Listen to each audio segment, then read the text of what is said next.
Looking back, I guess I should have anticipated it. The warning signs were there. Subtle but steady, like a sluggish fracture in the foundation of a house you've lived in for decades. You notice the cracks, but convince yourself they'll hold. You believe that everything you've done, everything you've built, everything you've loved and poured into something will keep it together. I met Linda in my late 20s. She was kind, ambitious, and carried an unshakable optimism, the kind that makes you believe love is enough to overcome anything. She was a single mother raising Anna, who was just 5 years old when we started dating. I fell in love with Anna, too.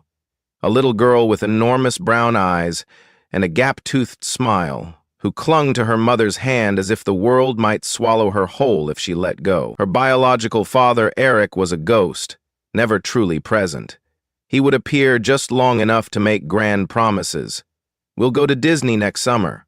I love you, sweetie. I'll buy you that bike for your birthday. I'll be around more, I swear." But he never did. And every time he left, I saw how it devastated her. I never tried to take his place. I never told her to forget him, but I was there. The one who taught her how to tie her shoes, carried her on my shoulders at the fair, helped with school assignments. I still remember the first time she called me Dad. We were in the backyard, and she was trying to jump rope, her small hands gripping the rope tightly, frustration furrowing her brow. "Dad, help." I froze. I hadn't expected it. But hearing it from her lips, something inside me settled. From that moment on, she never stopped calling me Dad. The years passed fast. I stayed up late helping her practice counting beats for her first dance recital. I held her in the living room when she got sick at 3 in the morning while Linda rushed for the thermometer. I sat her down when she was bullied in middle school and reminded her she was stronger than she knew. By the time she was a teenager, I didn't need a DNA test to tell me I was her father. It wasn't blood. It was everything else. When she started college, I worked extra shifts, took on side projects, whatever it took to give her opportunities she never had before. I paid for her books, tuition, rent. I did everything I could. Not once did I stop to consider what I was sacrificing. Because that's what fathers do. Linda and I built a life together. It wasn't perfect, but it was ours. Christmas mornings by the tree, laughter in the backyard, a home, a family. But then things changed.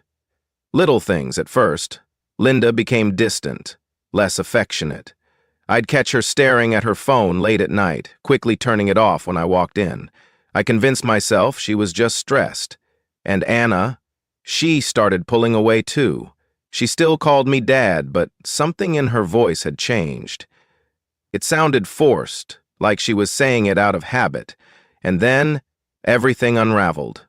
A few weeks before Anna's wedding, I was in the kitchen when Linda casually mentioned, "David will be coming by later."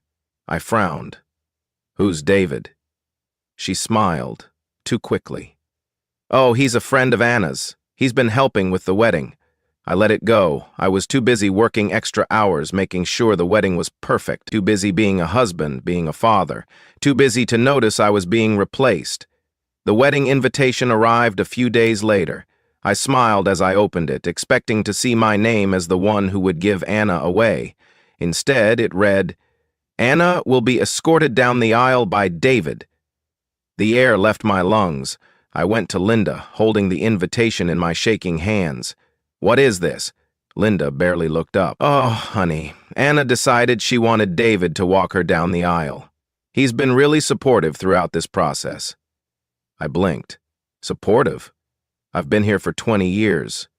Through every scraped knee, every sleepless night, every tearful phone call, and now I'm just a guest at my own daughter's wedding? Linda sighed. Anna feels more comfortable with him, more comfortable with a man she had known for 6 months than the father who raised her. That night, I sat alone in my car, parked outside our house. I stared at my wedding ring, replaying 20 years of memories, wondering how we had ended up here. I thought love and commitment were enough, that if you gave everything to your family, they would see it, appreciate it, honor it. I was wrong, and I hadn't even seen the worst of it yet. In reality, I had been blind for a long time. I had been the provider. When things began to change, I didn't notice. My spouse, my daughter, and somewhere in the back of my mind, I realized that after the wedding, things between Linda and me had shifted. Or maybe they already had. After our fallout with Anna, she hardly spoke to me, and I was only now realizing what had changed. Everything about her screamed resentment, her chilly gaze, her remote presence. And for what reason? Because I had finally defended myself? Because I had stopped being the ATM she had grown accustomed to? I couldn't decide what was worse, the slow sinking feeling or the knowledge that my daughter had abandoned me. My wife felt it too, and it began with late work nights. At least, that's what she claimed. But even when Anna reached adulthood, Linda had never been one to stay out late. She enjoyed watching her favorite crime dramas at home after supper, sipping a bottle of wine. But now, she was different. When I questioned her, she would respond, "I have so many jobs right now, it's crazy. Upcoming projects." But Linda didn't work in a position that required late-night meetings. And beyond that, she had completely lost interest in our home life. She barely acknowledged me. When I asked about my day, she would brush past me. She'd enter the bedroom and sleep with her back to me, making it seem as though I didn't exist. Perhaps I didn't. At least, not to her, not anymore. It was late when I first heard his name, David. A conversation unrelated to the wedding, and it made my stomach turn. One night, I woke up to get a drink of water.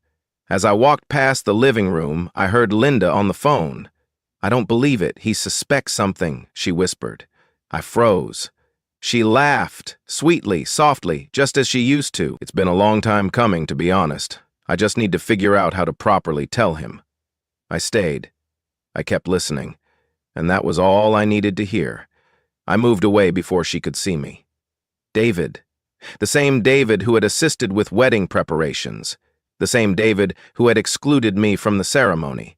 The same David who had escorted my daughter down the aisle.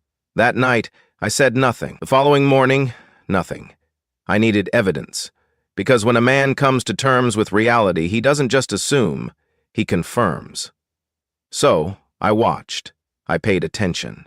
And sure enough, the cracks turned into fissures. The texts she concealed. The way she suddenly dressed up more. The way she grinned at her phone. One evening, I joked, "Hey, maybe we should have a weekend away together." Linda replied with a forced, nervous smile, "I don't think that's a smart idea. Things are complicated right now." When I eventually confronted her, she didn't even deny it. She came home late on Saturday once more, and this time, I didn't overlook it. "Don't lie to me, Linda. Where were you?" She barely gave me a glance, moaning, "At work?" Like I was a burden, like she was exhausted by me. Then she sighed. "I think we need to talk." That changed everything. She sat down on the couch, her hands folded in her lap like some sad, trapped woman in need of a way out. "I'm seeing David," she stated, without hesitation, without remorse, exactly as if she were describing her lunch to me. I stared at her. She shrugged. My fists clenched. "So this was never just about Anna's wedding, was it?" I asked. She didn't even flinch. "You weren't merely supporting her choice, I'm sorry," she cut in. "But things haven't been working for a long time." She made it sound like this was my fault, like she hadn't been sneaking around, like I was the one ruining our marriage. She had stolen the life we built and given it to someone else, and now she was asking me to just accept it. In a frigid voice, I asked, "What do you want me to do?" She hesitated for a moment before finally saying, "I think you should move out." The words chilled me to the bone. "Are you serious?" She nodded, and then, as if it was the most normal thing in the world, she added, "David and we want to start over. This house has too much history. I think it would be best if you left." I stared at her, waiting for a hint that this was a sick joke, but there was nothing. No regret, no hesitation, just a woman who had already made up her mind. I didn't argue. I didn't scream. I wouldn't give her the satisfaction of watching me break. Instead, I nodded, and I packed. That evening, Linda didn't ask me to stay. She didn't try to stop me. After 20 years of being a husband and father, I finally realized something as I walked out that door. I had always been the man who never left, who never gave up, who never fought back. But now, I was done. She had removed me from our lives, for David.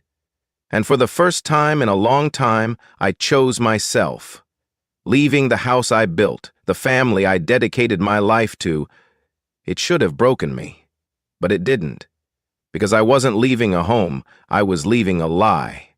And as I drove away that night, I promised myself I would never go back.